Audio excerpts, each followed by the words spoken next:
Imagine you're sitting in this massive, just beautiful movie theater. Oh, I love those. Right, like the seats are that perfect plush velvet.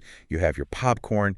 You are just completely, utterly engrossed in the screen. Best feeling. It really is. You're like 2 hours deep into this incredibly gripping film, the kind where the rest of the world just entirely fades away. Yeah. And the musical score is swelling, the string section is just pouring on the emotion, and on screen, the two main characters who, by the way, have been estranged for years, torn apart by this massive, complex misunderstanding. They're finally walking toward each other. Here we go, the big moment. Exactly. It's a rain-slicked train station platform, obviously, because the lighting has to be dramatic and perfect. Naturally. And the tension in the theater is palpable. Like, Yeah. you can actually hear people holding their breath. Right. The characters stop. They look at each other. The rain is just coming down. One of them takes a deep breath, opens their mouth to speak the ultimate truth that is going to explain everything, that will finally heal this years-long rift. And right at that exact microscopic second, the projector bulb explodes. Oh, man. Just a horrific image. Total disaster, right? Oh. The screen goes blinding, searing white. The audio cuts out with a horrible pop. Oh, I would be so mad. Right. The house lights in the theater violently snap on, Yeah. blinding everyone. And an usher just casually walks down the aisle, completely indifferent to the emotional state of the room, and says, all right, everyone go home.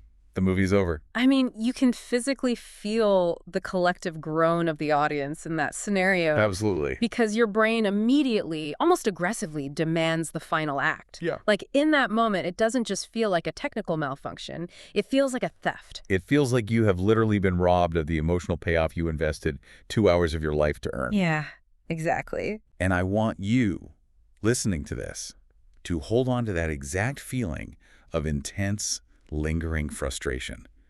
Because that is the exact emotional landscape we are walking into today on this deep dive. It's such a universal feeling, too. It really is. We are exploring something that almost every single human being experiences, but we rarely have the vocabulary to properly dissect it. We're talking about the illusion of the final goodbye. Right. So whether you are dealing with a lingering ghost from your own past, someone who just vanished without a trace, or maybe a friendship that just slowly dissolved and left you feeling incredibly confused. Which happens a lot. So much. Or maybe you're just endlessly fascinated by the psychology of how we attach and detach from one another. This conversation is for you. Definitely. We're going to look at why we crave closure with such a desperate, agonizing intensity. We're going to uncover the actual hidden biological and neurological costs when our bodies are left waiting for a resolution that just never comes. And the costs are real. Very real.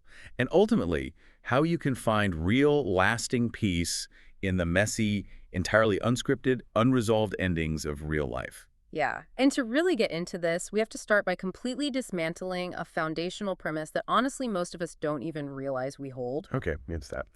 Well, we are carrying around this heavy cultural conditioning that tells us a lack of a formal sit-down ending to a relationship is like a failure. Right, like something went wrong. Exactly. We view it as a glitch in the system of human interaction.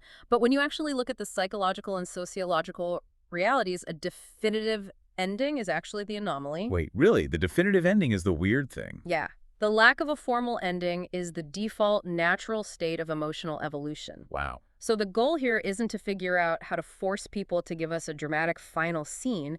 It's to re-engineer how we process the quiet spaces between us and to understand why the absence of a period or a semicolon at the end of a relationship doesn't suddenly mean the entire sentence was meaningless. I think we really need to sit with that idea of cultural conditioning. Because to understand why these ambiguous endings feel so agonizing, like so akin to physical pain, we have to look at the machinery that programmed us to expect a tidy finish in the first place. Absolutely. Going back to that movie theater scenario, Oh. Why does that burned-up movie reel feel like actual trauma? Why can't we just say, well, it was a good 2 hours and move on? It comes down to a fundamental biological drive, which is narrative symmetry. Narrative symmetry. Right. Human brains are, at their core, sense-making machines.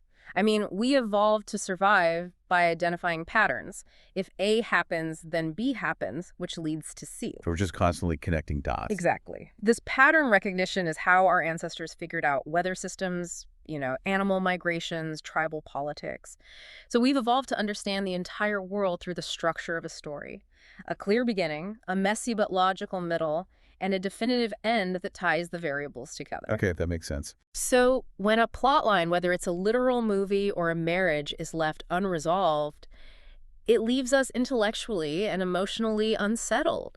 The pattern is broken. Right. And the entertainment industry, screenwriters, directors, novelists, they understand this biological craving intuitively. They exploit it by inventing and reinforcing the archetype of the final meeting. Oh man, the final meeting. It is just so baked into our psyche. It really is. It's the rainy train station. Yeah. Or, the quiet, dimly lit corner of a bustling cafe where they finally sit down. Yes, always the cafe. Always. And in this cafe, nobody ever interrupts them to ask if they want more water. The barista never drops a tray of mugs. Their phones miraculously don't buzz with cameras calls. Never. It is a perfectly hermetically sealed bubble for emotional revelation. Exactly. And if you look at what actually happens inside that bubble, it's wild. In these cinematic scenarios, the subtext of years of messy human interaction is suddenly perfectly articulated. Right, like they suddenly have a PhD in therapy. Right. Yes. People who have been terrible communicators for a decade are suddenly giving monologues worthy of a Pulitzer. Apologies are delivered with total self-awareness, and, crucially, they are graciously accepted without any lingering ego or resentment. Well, All the lingering questions find definitive answers, and a dramatic, symbolic door is firmly closed. What is happening there is not a realistic human conversation. It is an artificial emotional transaction. an artificial emotional transaction. Okay, unpack that, because I think that hits at the core of what we think we are owed when someone leaves our life. Yeah, so think of it as an exchange of highly idealized emotional currency. Okay. One person says, I will give you my complete unvarnished accountability. I will admit every wrong.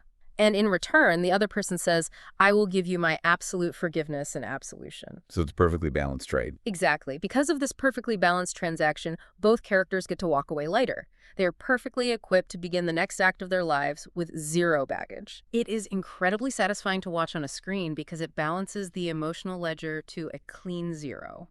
But then the credits roll, the lights come up, and we step out of the theater into the reality of human drift. Right. And real life is absolutely nothing like that cafe scene. Not at all. Real life is agonizingly slow fades. It's sudden, baffling disappearances. It's unspoken estrangements where you just stop texting each other, and a week turns into a month, and a month turns into a year. And neither of you ever officially calls it off. Exactly. So when we are walking around holding this beautifully scripted transactional expectation in a chaotic, fundamentally unscripted world, the collision of those two things creates massive cognitive dissonance. That cognitive dissonance is precisely the gap between the script we were handed by culture and the reality of human behavior. Yeah. When a relationship simply fizzles out, or you are searching for a writer's room that just doesn't exist. Which is such a tragic image. So are we basically traumatizing ourselves? Like, by searching for this phantom writer's room, are we compounding the pain of the initial loss by agonizing over the fact that they didn't follow the script? Yes, significantly. Wow. By anchoring our internal healing to an external cinematic expectation, we turn what is often a very natural divergence of human paths into an agonizing mystery that we feel biologically compelled to solve. Right. We assume that because there was no final scene, the relationship itself must be fundamentally broken, or worse, that it was invalid from the start. We tell ourselves, well, if it was real, they would have said goodbye. But that logic is deeply flawed. And logically, you and I know that. You listening to this, you know that Hollywood is fiction. You know rom-coms aren't documentaries. Of course. Yet knowing that intellectually does absolutely nothing to stop the pain when you are sitting on your couch staring at your phone, waiting for a text that isn't coming. No, it doesn't. The lack of a goodbye doesn't just feel sad. It physically hurts. And to understand the mechanics of that pain, we have to move past cultural conditioning and look at the biological and neurological realities of the human brain. Yeah, we have to talk about the biology. Right. There is a psychological phenomena that maps this perfectly. You're referring to the Zeigarnik effect. Yes, exactly. This is a cornerstone psychological concept discovered by a psychologist named Bluma Zeigarnik in the 1920s. It's a great story, actually. It really is. So the story goes that she was sitting in a bustling restaurant in Vienna, and she noticed something fascinating about the waiters. Right.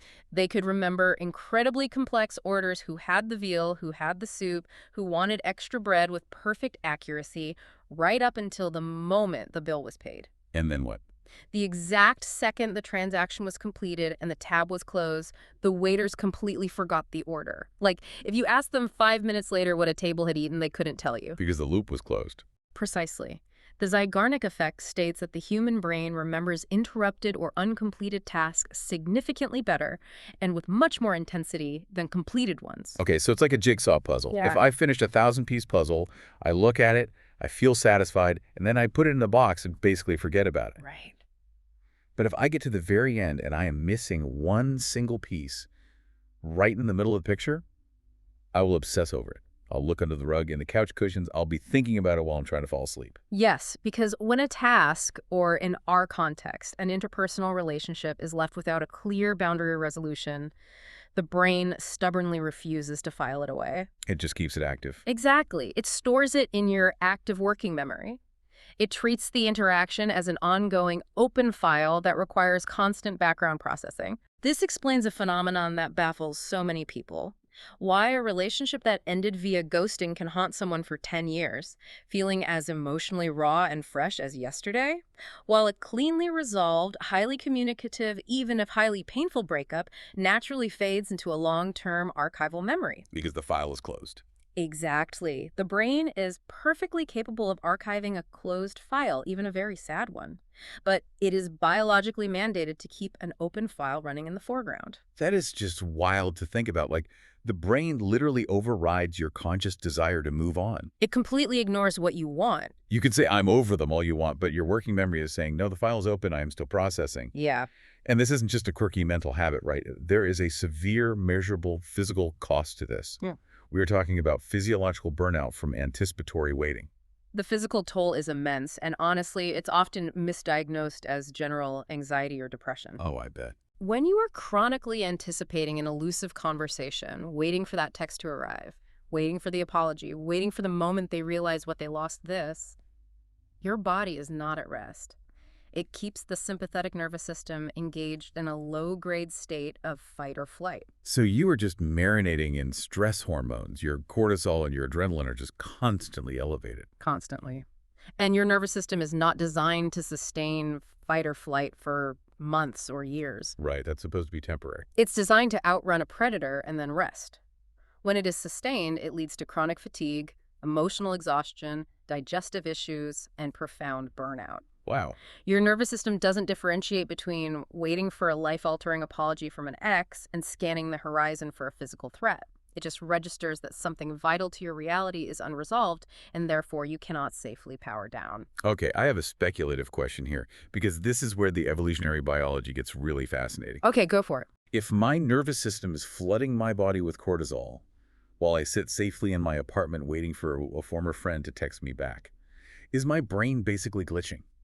Like, is it stupidly treating a missing text message like a saber-toothed tiger stalking me in the brush? It feels like a glitch, but it's actually a highly sophisticated feature of evolutionary biology that is simply being misapplied to a modern social context. Okay, explain that. Go back 100,000 years to our ancestors living in close-knit tribes. Social cohesion and your status within that group were not matters of self-esteem, they were matters of literal survival. Right. If you were suddenly on the outs with the tribe, and you didn't know where you stood if people stopped talking to you, and you didn't know why that ambiguity was dangerous. Because if you get exiled, you die. Exactly. Exile meant starvation, exposure, or death by predator. You needed to know you're standing in the tribe to survive. So the human nervous system evolved to treat social ambiguity as an existential threat. Oh my gosh. Fast forward to today. When someone ghosts you, or a deep friendship inexplicably pulls off, your logical brain knows you aren't going to starve to death because of it. Yeah, you're fine in your apartment. But your primitive nervous system registers that sudden, unexplained silence as a massive, unresolved threat to your survival within the social fabric. It fires the alarm bells to keep you vigilant. Wow. So when we tell ourselves, or our friends tell us to just let it go, we are actually asking ourselves to fight millions of years of evolutionary programming that is screaming at us to figure out why the tribe is abandoning us. Yes. That gives so much grace to people who are struggling to get over an ambiguous ending. It really requires a tremendous amount of self-compassion. You aren't weak for obsessing over it. Your brain is literally trying to keep you alive based on outdated software. And on top of that evolutionary hurdle, We have this massive neurological conditioning from the media we consume, which we touched on earlier.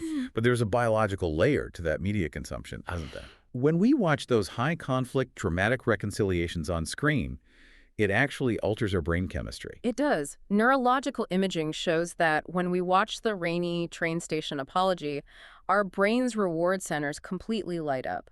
We experience a surge of dopamine. Interesting. Over time, from childhood through adulthood, we are biologically conditioned to conflate high-conflict emotional drama with deep, profound passion.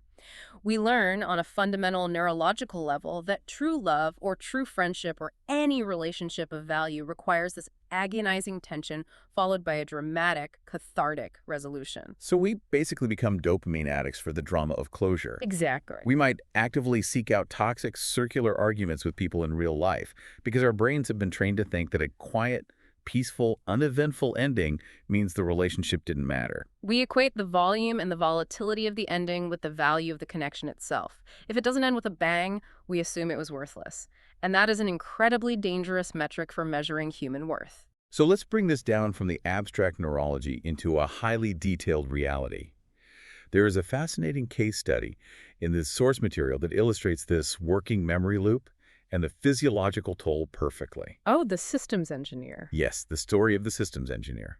And I think this is going to resonate with anyone who considers themselves a highly logical, rational person who suddenly found themselves entirely derailed by a breakup. This narrative is profound because of the stark contrast between the subject's professional life and their internal state. Right, because of what they do for a living. Exactly.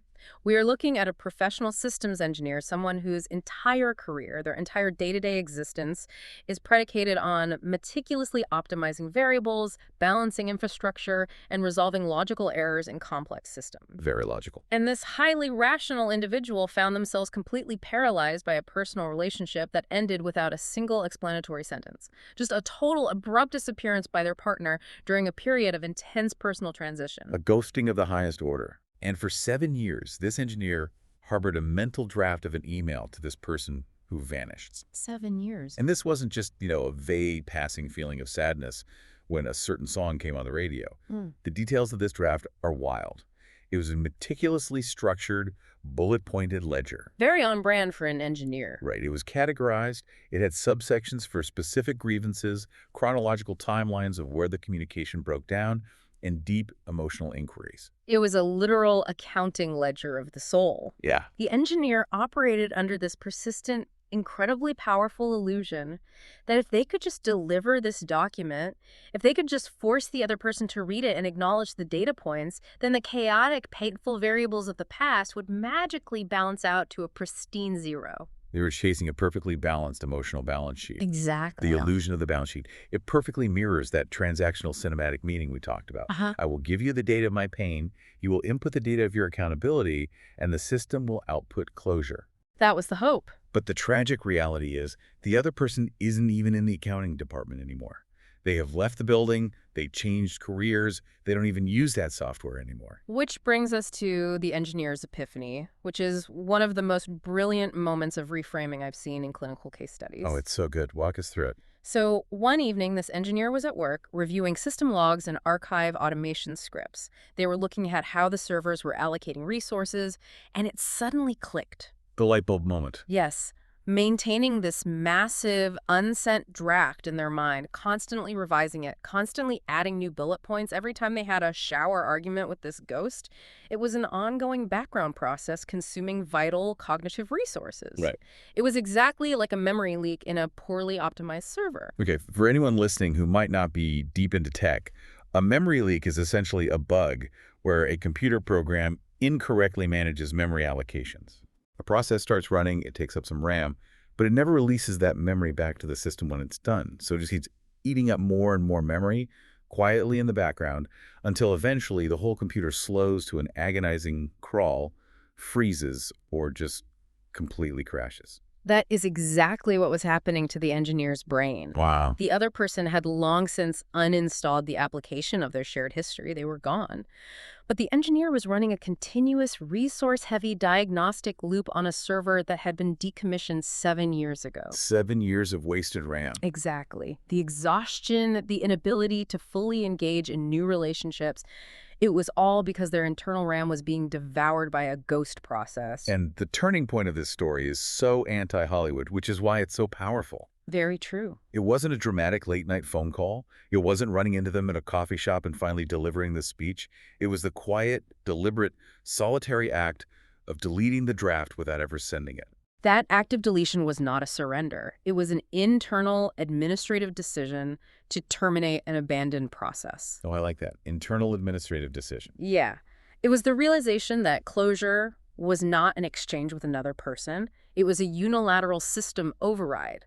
They took their hands off the keyboard, essentially, and said, this process is draining my battery and I am shutting it down. Okay, I love the software analogy. It makes so much logical sense. Yeah. But I have to push back on the actual human execution of this. Okay, let's hear it. Because human emotions don't have a simple, clean end task button.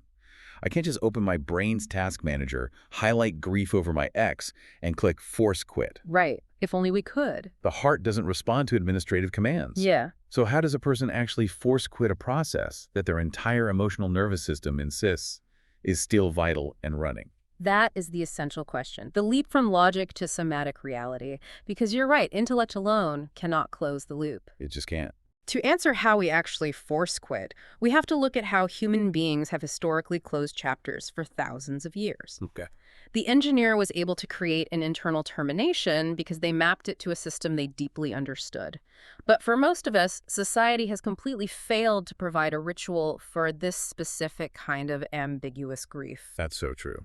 This brings us to the pioneering work of researcher Pauline Boss and her concept of ambiguous loss. Ambiguous loss.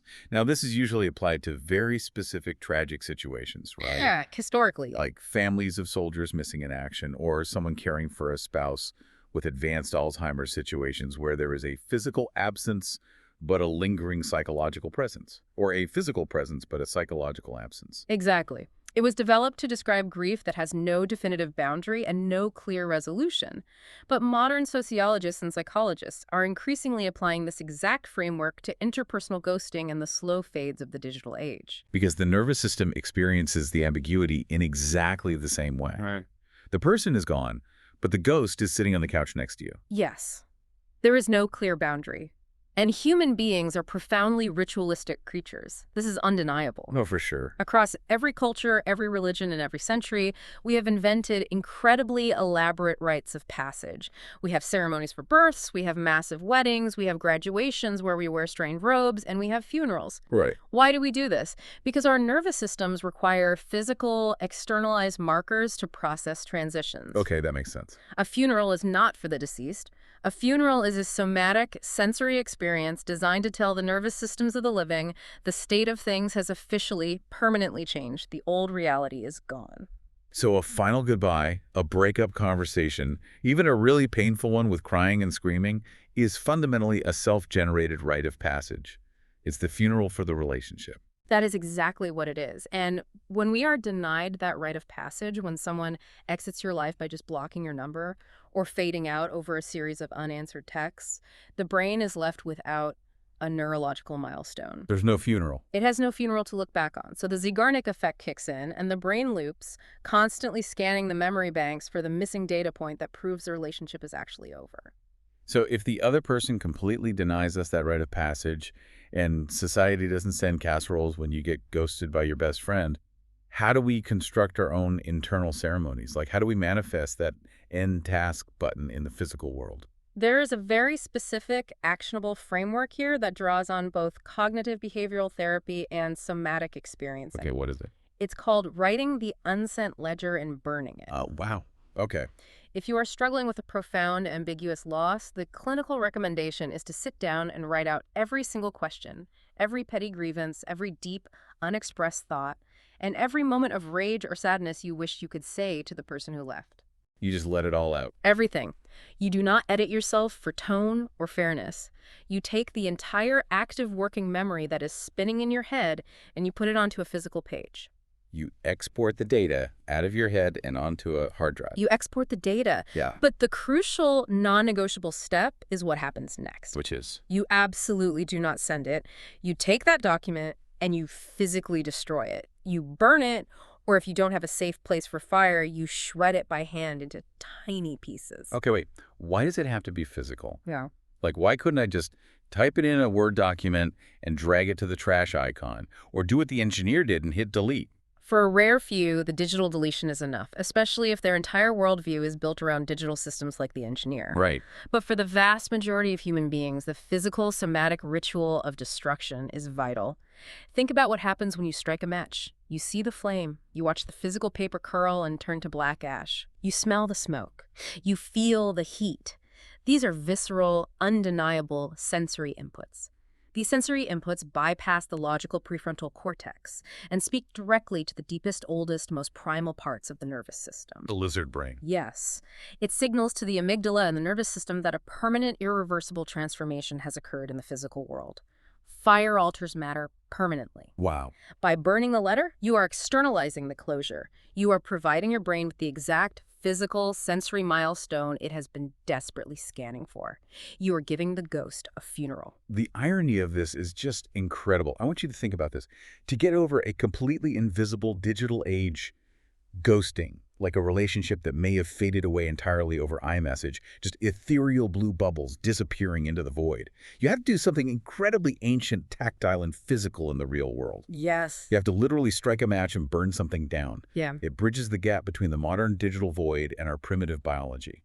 It returns the locus of control to your physical body. When you wait for a text, your power is in their phone. When you burn the letter, you are telling your nervous system, I am the author of this ending. I am initiating the transition. I love that so much. But I want to pivot slightly because what if a relationship can't just be burned away in a single somatic ritual? That's a fair question. We've been talking a lot about breakups and ghosting. But what if the bond goes much deeper? Say it's not just a casual friend or a 6-month romance. What if it's a 10-year marriage? Right. What if it's a sibling estrangement or someone you survived a profound, life-altering trauma alongside and now you don't speak? A match isn't going to erase that. We need to explore the physical architecture of human attachment because some things refuse to turn to ash. That is a crucial distinction. This is where we transition from the psychology of grief and closure to the actual physics of connection. The physics of connection. Yeah. Not all relationships are the same material. The research draws a brilliant, vital distinction between connections that are simply unfinished psychological tasks and connections that have formed permanent tethers. The physics of tethering. How does that work?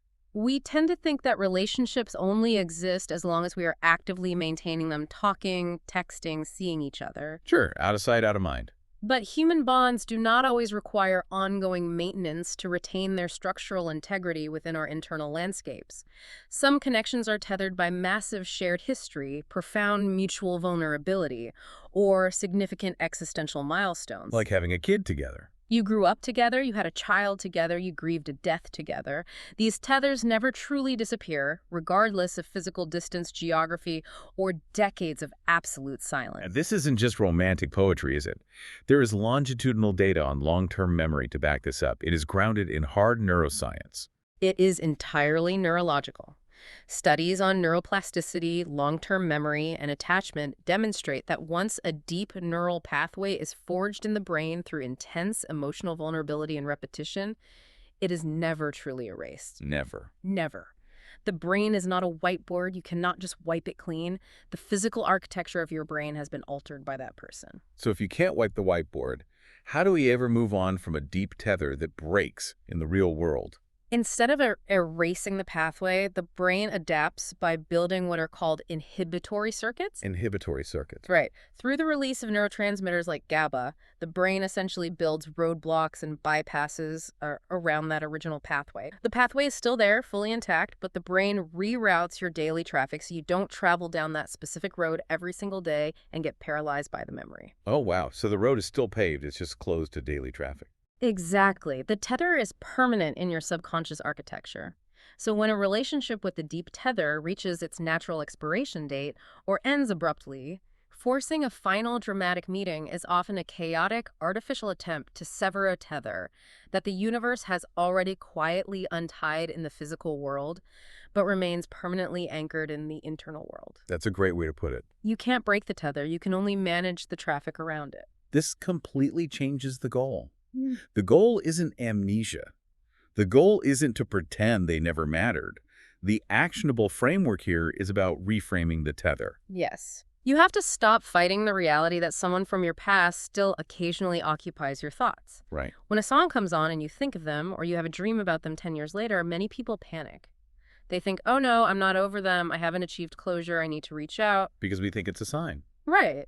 But no, instead of viewing their lingering presence as an open wound or unfinished business or a failure of your own healing, you have to reframe it entirely. Let's talk about the art museum analogy from the sources, because I think this is a beautiful way for anyone listening to visualize this concept. It really is. Think about your mind, your memory, as a massive, beautifully curated art museum. As you walk through the halls, you see paintings and sculptures representing different eras of your life. Right.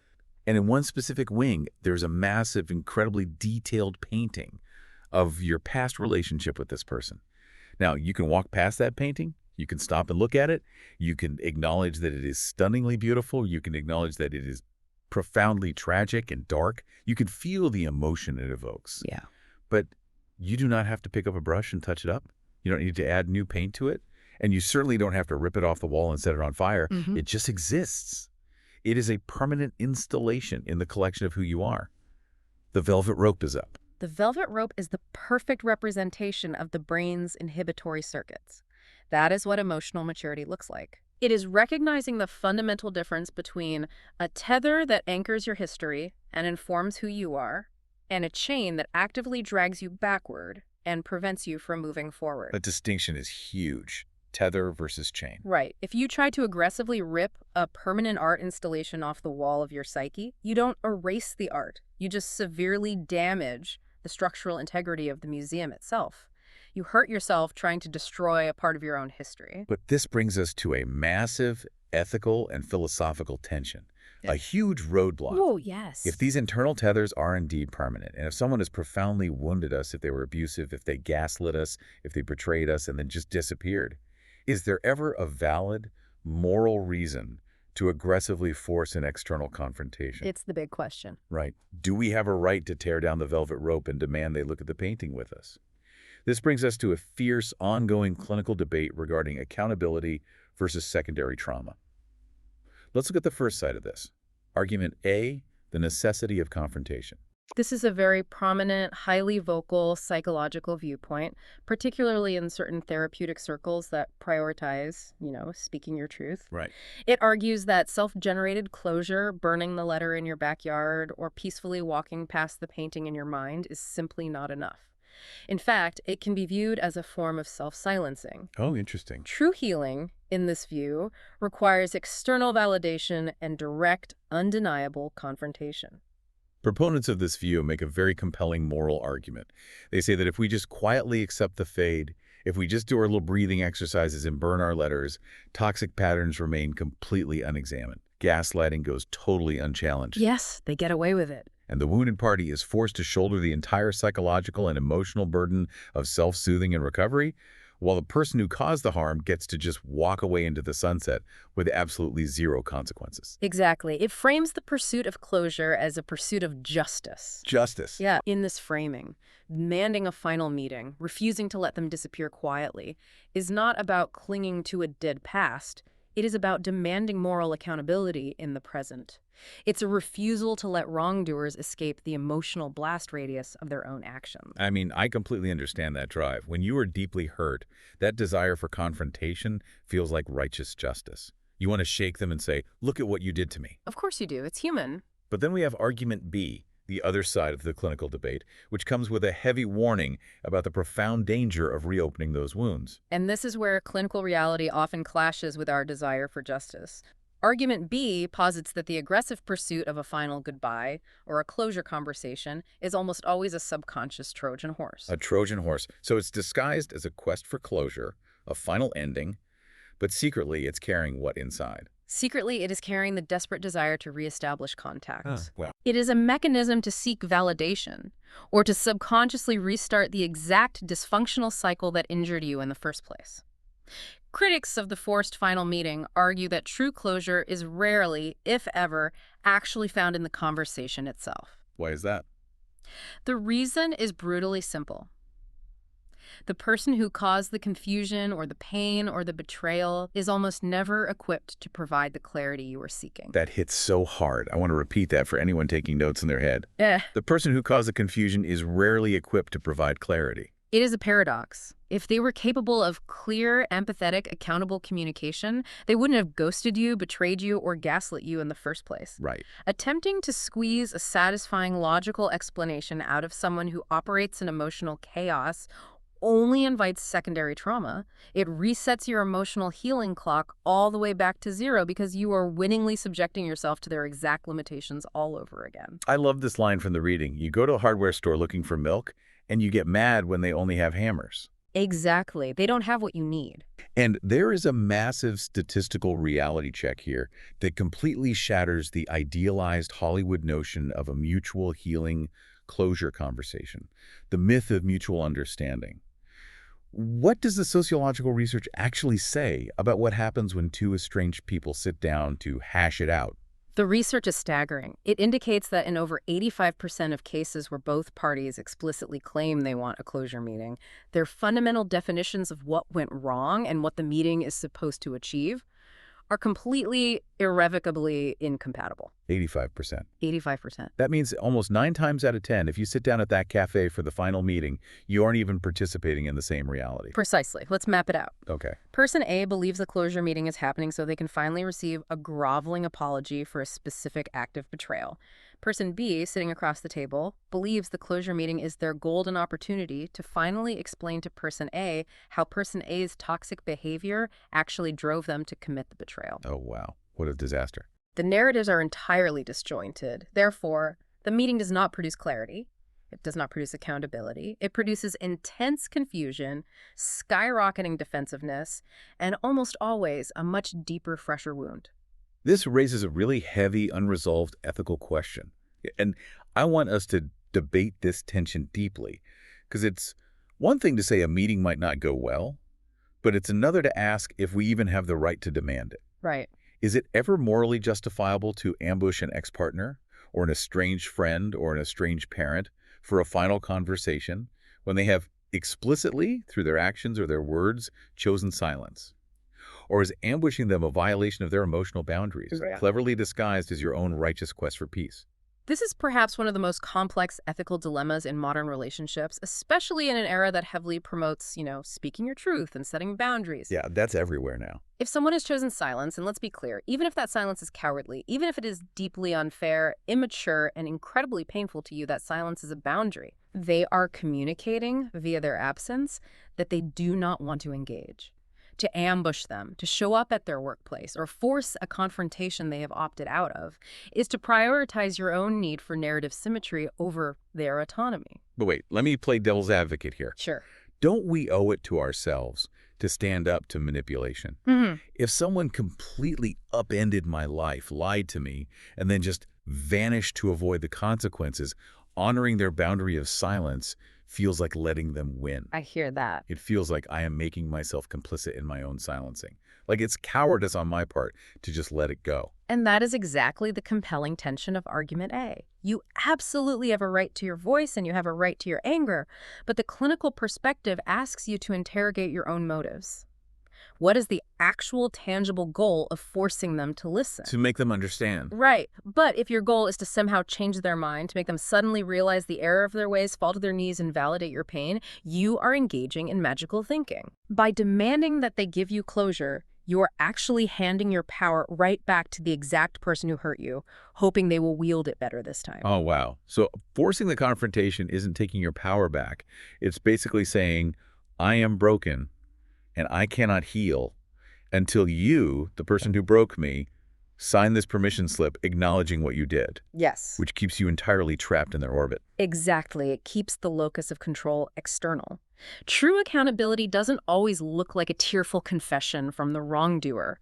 Sometimes, oftentimes, true accountability is you holding yourself accountable. That's a shift. It is you deciding that you will never allow someone to treat you that way again, integrating that lesson and walking away without needing their signature on the exit paperwork. That is incredibly empowering, but man, it is incredibly difficult to execute in practice. Oh, absolutely. So, having explored this intense debate over confrontation and the trauma it can cause, the discussion pivots to a radically different philosophical stance. We've talked about burning ledgers, and we've talked about the dangers of demanding answers. Right. But what if both aggressive confrontation and agonizing over self-generated rituals are sometimes the wrong approaches entirely? What if the fade, the slow drift apart, is actually a feature of human relationships and not a bug? This brings us to a really beautiful sociological stance. The organic wisdom of the slow fade. The organic wisdom of the slow fade. The core philosophy here is that nature abhors abrupt boundaries. Nature abhors abrupt boundaries. Explain that. Look at the natural world. Very few things end with a sudden, clean, violent snap. Seasons do not change overnight. There are weeks of transition where summer bleeds into autumn. True. Tides do not instantly vanish, they recede gradually. The sociological argument is that the slow fade, or the unspoken drift in human relationships, is not always a sign of cowardice. Really? Because it feels like cowardice a lot of the time. It does feel that way, but often it is a highly adaptive, deeply sophisticated social mechanism. It allows a connection to dissolve respectfully, accommodating the organic ebbs and flows in people's lives without inflating a natural mutual estrangement into a major traumatic emotional drama. To illustrate this, let's look at the second detailed case study we have from the source material. This is a story about the weightlessness of natural drift. Yes, the lifelong friends. Right. It involved two people who grew up together, went to college together, were entirely enmeshed. But eventually the friendship dissolved quietly. Yeah. And what's key here is that there was no dramatic betrayal. No. No fiery argument, no stolen money, no crossed lines, just diverging life paths, different geographies, and evolving personal values as they aged. Yes, a very common human experience. But for a very long time, both of these individuals carried a massive, heavy burden of guilt regarding this friendship. Because they just stopped talking. Because they both believed that their failure to sit down and have a formal, heavy, heart-to-heart accounting of why they were growing apart was a sign of emotional cowardice. They felt they had failed the friendship by letting it fade. They were applying that cinematic expectation again. Exactly. They were applying the cinematic, dramatic expectation of closure to a completely natural, biological life transition. They felt they owed each other a thesis defense on why they didn't want to talk every single day anymore. Oh. Here is a PowerPoint presentation on why we are outgrowing each other. Precisely. And because they hadn't had that meeting, they actively dreaded running into each other. They subconsciously feared this massive cinematic confrontation that they felt was looming over them, waiting to happen. But then the conference encounter happens. Describe that, because it totally subverts every expectation we've been talking about. So years later, they accidentally crossed paths in the lobby of a professional conference. Small world. There is no escaping it. And instead of the heavy, tear-filled reckoning they had both feared and felt they owed each other, they experienced a quiet, warm, and entirely superficial exchange. Wait, superficial. Yeah. They talked about the weather in their respective cities. They talked about career metrics. They smiled. They wished each other well. And they had an immediate, peaceful parting of ways. There was no grand apology for losing touch, no restating of vows, no promises to get lunch soon. None. And yet both of them walked away from that brief interaction realizing something profound. The relationship hadn't been broken, it didn't need fixing, and it didn't need a postmortem. It had simply completed its season. Rather than bursting into flames, it had decomposed gently into the soil of their past, enriching their emotional landscape and making them who they were, without demanding any ongoing maintenance in the present. Decomposed gently into the soil. I love that imagery so much.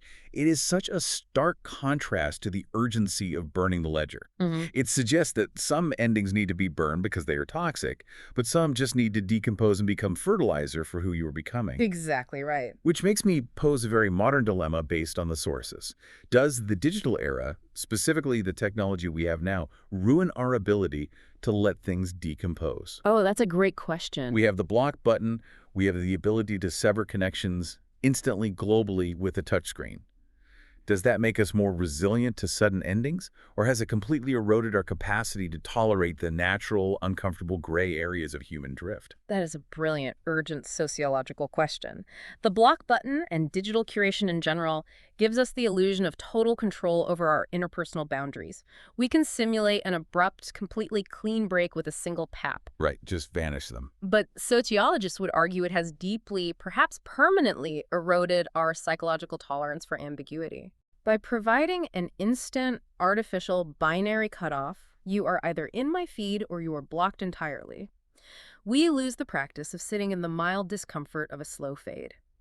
We start treating every natural divergence of opinion or every lull in communication as an offense that must be actively canceled or blocked rather than a season that can just naturally ebb away. We want to treat human drift like closing a browser tab. I'm done looking at this, click the X, it's gone. Right.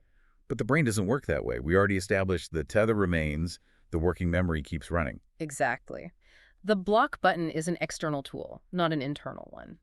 It might remove their face from your Instagram feed, but it absolutely does not remove them from the active working memory of your nervous system. Wow. In fact, by artificially severing the digital tie so violently, you might actually trigger the Zygarnik effect and make yourself obsess over them more. So, bringing this all together, whether a relationship crashes abruptly in a painful, toxic ghosting that requires you to physically strike a match and burn a ledger, or whether it fades beautifully and naturally like the friends at the conference who just outgrew each other, the ultimate destination for you, the listener, is exactly the same. Yes.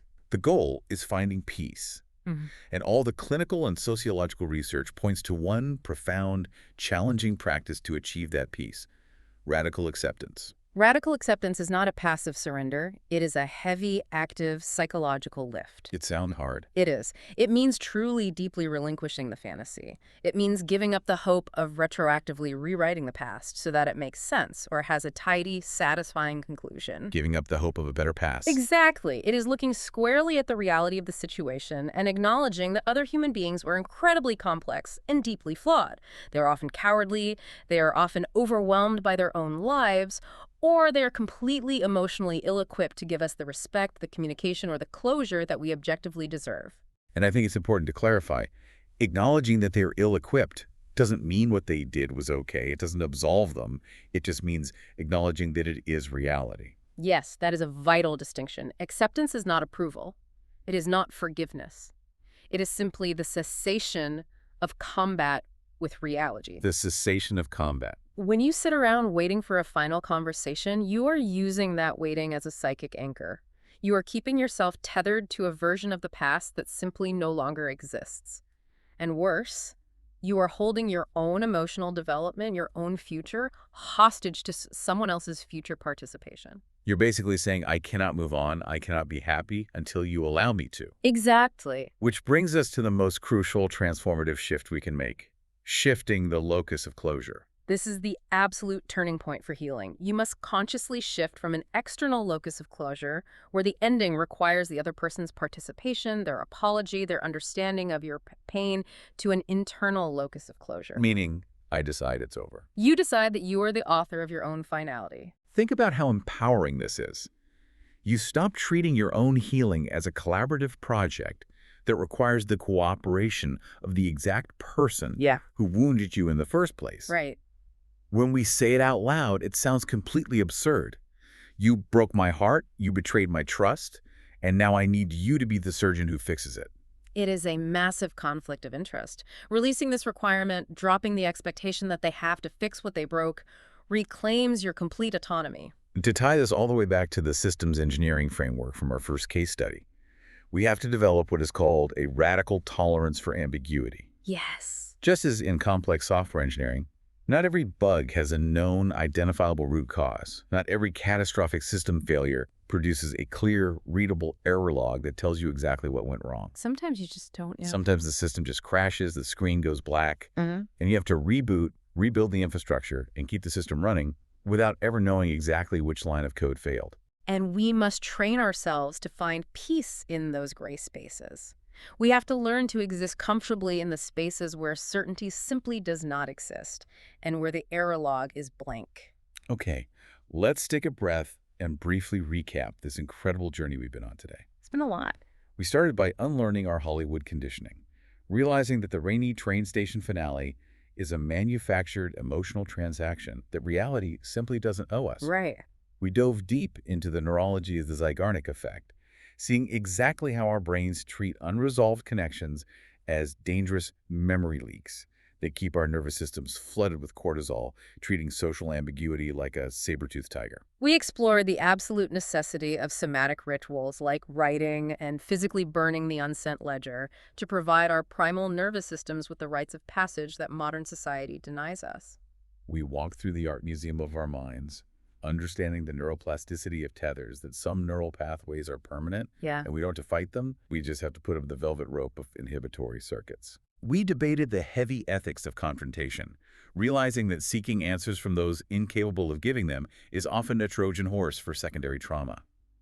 And finally, we arrived at the quiet, profound liberation of radical acceptance and authoring our own internal endings. And as we close this deep dive, I want to leave you with a final unmentioned synthesis to ponder a way to completely flip the script on how you view the pain of an unresolved ending. Okay, what is it? We established earlier that our brains are biologically wired to store unresolved connections in active working memory to protect us, right? Treating social ambiguity as an existential survival threat. Right, the alarm system. So if the alarm system is functioning perfectly, perhaps the agonizing lack of closure is the closure. Wait, the lack of closure is the closure. Perhaps that haunting silence, that cowardice, that utter inability of the other person to look you in the eye and give you a respectful final goodbye is your nervous system's ultimate protective warning sign. Oh my gosh. It is the data you were looking for. It is proof that the connection was fundamentally unsafe or unsustainable for you in the end. Meaning, the universe didn't just untie the tether, it purposefully cut it abruptly, without warning, in order to set you free from someone who couldn't hold you safely. Wow. So the silence isn't a missing puzzle piece that you need to find. The silence is the whole picture. The silence is the picture. Thank you so much for joining us on this deep dive. I hope you take back your emotional autonomy today. And the next time the projector bulb explodes in the theater of your life and the screen goes searingly white and you are left in the dark, don't sit there waiting for the usher to explain what happened. No. Just stand up, walk out of the theater into the sunlight, and write your own next act.